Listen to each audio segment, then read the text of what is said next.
Esta es la Rhinocero Windstorm XN10 con motor Hub de un cilindro ventilado por aire. No viene con refrigeración de agua. Para ver el motor se desenganchan estos dos broches, se sacan y se levanta para sacar las patitas que tiene abajo.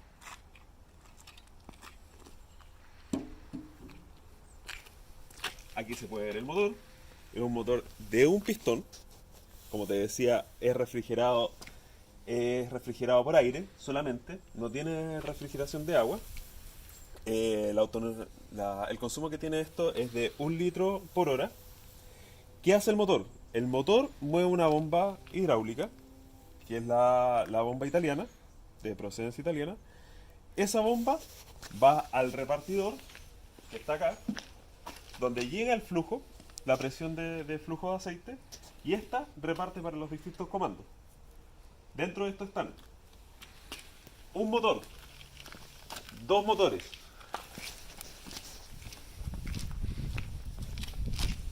tres motor y cuarto motor. Además de eso, tiene un cilindro, dos cilindros, tres cilindros, cuatro cilindros. Aparte de eso, viene con la tercera función, que es esta y esta de acá. Actualmente se encuentra cerrada. Esto significa que está abierto. Para cerrarlo se gira. Y acá tiene puesto un tapón. Cuando uno quiere conectarle algo, esto se cierra, se saca el tapón y se le conectan las mangueras que salen a la tercera función.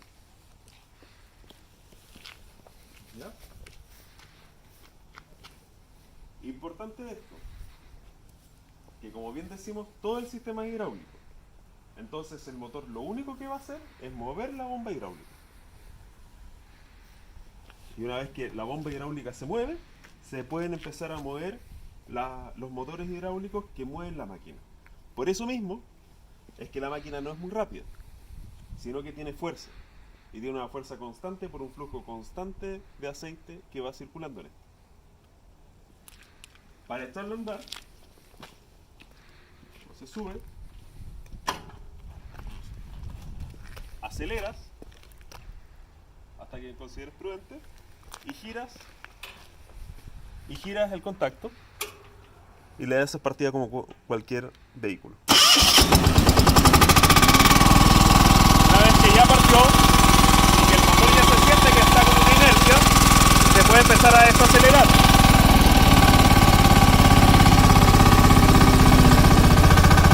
Cosa de que no sea muy molesto el ruido. Importante, que entre más la aceleres, más flujo y más fuerza va a tener la bomba que está recirculando este líquido hidráulico. Entonces, si la quieres mover de a poquito, mejor que esté más desacelerada. Si la quieres mover más rápido, la aceleras más. Si quieres que la pala tenga más fuerza, necesitas acelerarlo más.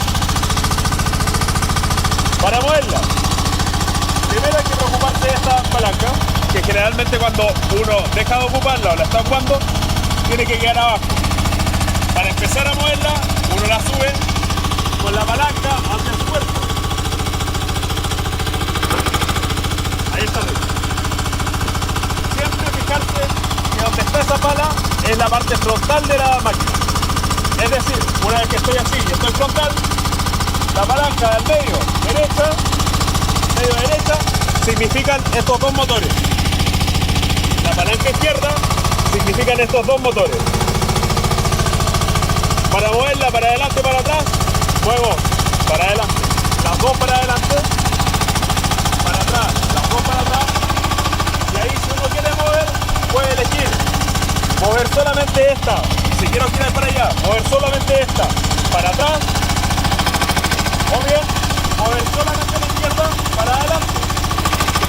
Y si quiero puedo moverlas todas a la misma vez para que se mantengan en el mismo eje central.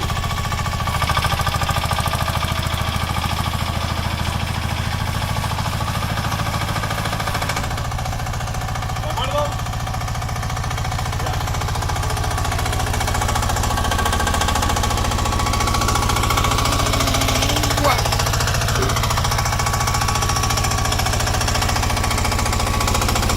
esta palanca. Cuando uno la mueve hacia adelante, va a mover este cilindro.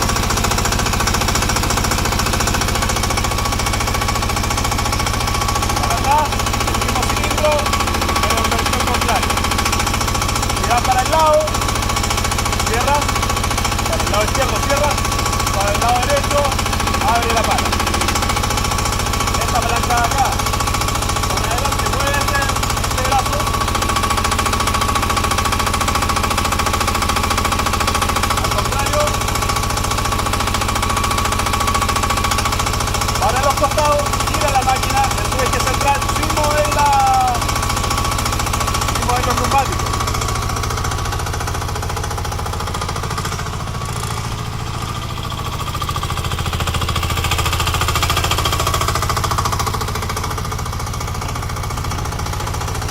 Como ahora no estamos con la tercera función, los pedales no funcionan, pero una vez que uno tenga instalado, por ejemplo, el abollado, con esto yo le voy a dar flujo para que gire para un lado y en caso que no gire para acá, para que gire para el otro.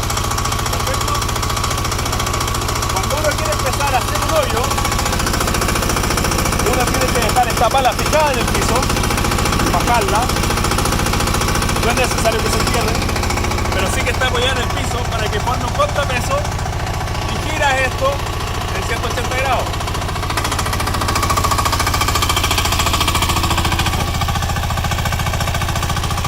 De esta manera uno trabaja para el frente.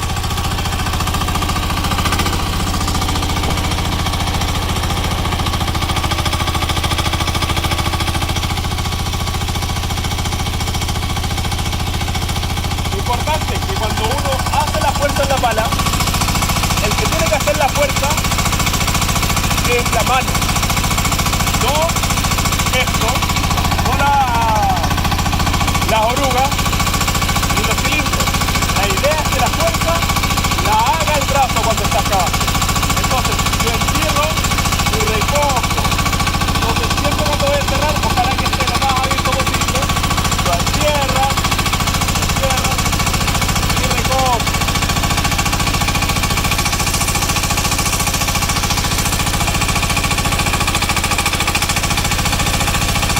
La máquina tiene 9,5 kilonewtons de fuerza, lo cual es mucho para un tamaño de esta máquina. Así que por fuerza nunca se va a quedar. Pero es importante hacerlo con cuidado porque como la máquina pesa 850 kilos, se levanta de forma brusca. También es importante, antes de empezar a ocuparla de manera plena, tomarle la sensibilidad que tiene los comandos para que no pegue de golpe los movimientos. Que puede ser peligroso, se puede venir la máquina muy encima, va a quedarse vuelta, va a producir un susto y te va a pegar en la pierna y en la parte de arriba. ¿Qué más? Las luces, y de adelante.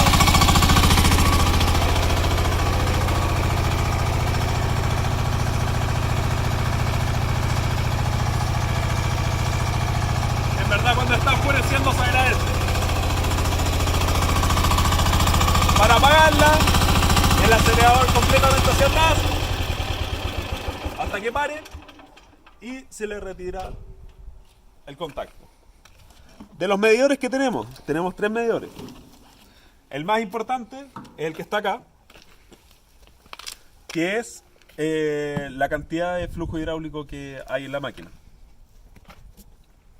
Además de esto, está la instrumentación de adelante, que nos indica el tiempo que está en uso la máquina, que en este caso es 1 hora, y el voltaje que tiene la batería, que va a ir variando a medida que lo vas ocupando porque se produce una diferencia cuando el alternador está funcionando.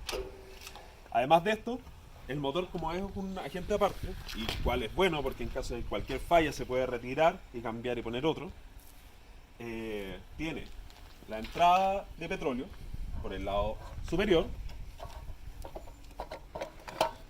con su respectivo filtro. Tiene por el lado de abajo, que no lo voy a abrir en este momento porque como estaba andando la máquina puede que haya subido el aceite. Este es el nivel de aceite, uno saca y tiene una varilla para determinar cuánto aceite tiene el motor. Y eso es principalmente.